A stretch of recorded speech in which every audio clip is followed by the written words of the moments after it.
Hey folks, good morning and welcome to another episode of Steelers Morning Rush. I'm Alan Saunders. It is Tuesday, December 10th. It is week 15. The season is going by so fast. The Pittsburgh Steelers are off today. They are getting set for their gauntlet of a late season schedule with the Philadelphia Eagles coming up this Sunday. Mike Tomlin will talk on the South Side a little bit later today.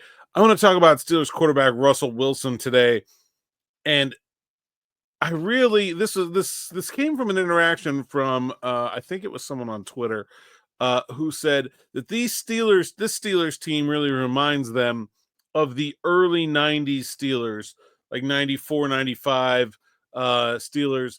And in my brain at first, I was like, yeah, that fits. Like especially like 94 Steelers, like they weren't a preseason favorite to be I think their preseason win total was like 9 wins or something like that. And while maybe they had better Super Bowl odds than the Steelers, it's because the dominant teams in the NFL then were in the NFC, the 49ers and the Cowboys, and now it's in the AFC with the Kansas City Chiefs. So but I mean, I could kind of like in my head, I was like, yeah, I can kind of see it. Both teams built on a dominant defense and, offense that's pretty good, but not necessarily like the best, just good offense and dominant defense. I kind of get it.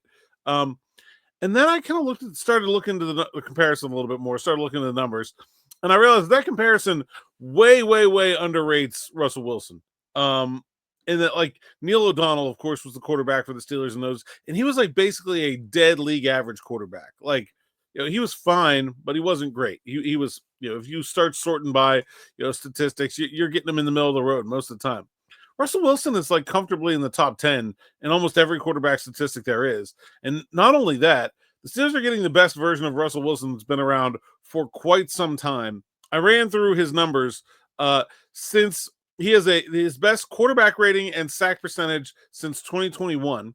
So since he was with the Seahawks, he has the best there's QBR and sack percentage, quarterback rating, yards per game, success rate since 2020, best interception rate since 2019. We talked about that yesterday, and his best adjusted net yards per attempt, which to me I think is the holy grail of individual quarterback stats, best since 2015. Not only that, his career numbers with the Steelers, I understand career 7 games, short career, would be better than Ben Roethlisberger. Like, he's been a very, very good quarterback for the Steelers. Very good. The comparison to Neil O'Donnell is not a good one. The Steelers aren't running the ball now as well as they were running it then either. But I think we've seen some of the struggles in the red zone from a team perspective and I think that's kind of clouded our perception of Russell Wilson, the player. The Steelers are getting incredibly good quarterback play from Russell Wilson this season. And I don't know that I certainly felt it. I certainly have watched it, but I'm not sure until I put it into perspective that, like, this is the best Russell Wilson has been in 5 years. This is the best the Steelers have had at quarterback in longer. I don't know. A lot longer. I mean, it's even better than like late Ben. Some of it's better than prime Ben. And the next question that comes to my mind as I'm looking into all this is why? Why?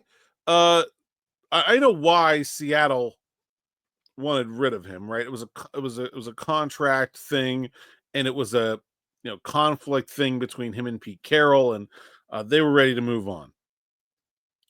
But why was Sean Payton, with probably more talent around him on offense, especially a wide receiver, unable to get this version out of Russell Wilson that Arthur Smith is getting?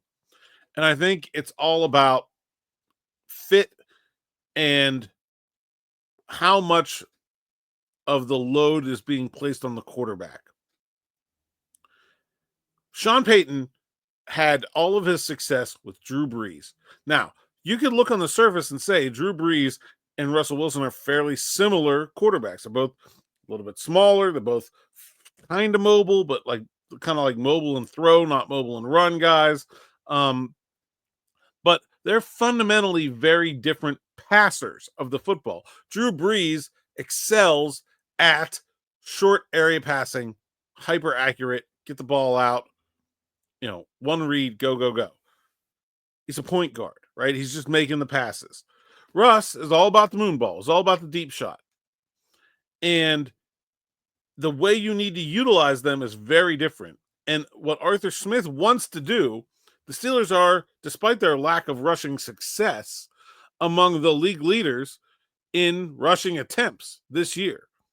And that's because that's what they want to do. They want to run the ball. They're not that good at it yet. They want to be the 2019 Titans. But they're not that good at running the ball yet. The offensive line still has work to do in that regard. But they're running the ball like they are, so that teams have to respect it, even if they're not that good at it, and open up things for Russell Wilson. And Russell Wilson is not, despite the fact that he is having the best Steelers quarterback season in years, he is not the star of the offense. He is a facilitator. And I think that change is what has unlocked the Russell Wilson of years past, because that's what he was in Seattle. It's very similar to what he had in Seattle, where the Seahawks didn't have a dominant running back all that time. Certainly Marshawn Lynch was very good. But he wasn't Derrick Henry, but they ran the ball. And then they used play action, and they made defenses commit to defending the run first. And then Russ was able to go deep over them, go around them, use his mobility to get them out of whack. And I think you're seeing that again with Arthur Smith. I think, and that's one of the reasons why when people ask me all the time, what's going to happen next year? Is Russell Wilson going to come back? Is he going to cost a fortune? I think this has been a very successful marriage between the team, the player, and the scheme that I don't think Russell Wilson would have everywhere. There's the reason that quarterbacks that appear to be in decline at 36 years old are not like highly sought after as starting options, right? But this particular fit seems to be working very well. Now, I don't really know what Russ is going to want when he comes out of this season, how long he wants to play, how much he cares about, guaranteed versus non-guaranteed. There's all sorts of variables in the contract math. But in the fit math, I think Russ is a smart enough guy to have seen what happened the last 2 years in Denver with a pretty good coach and a pretty good offensive coach and more talent around him. By the way, the talent is funny. George Pickens may not play this week. Has been missed last week with a hamstring.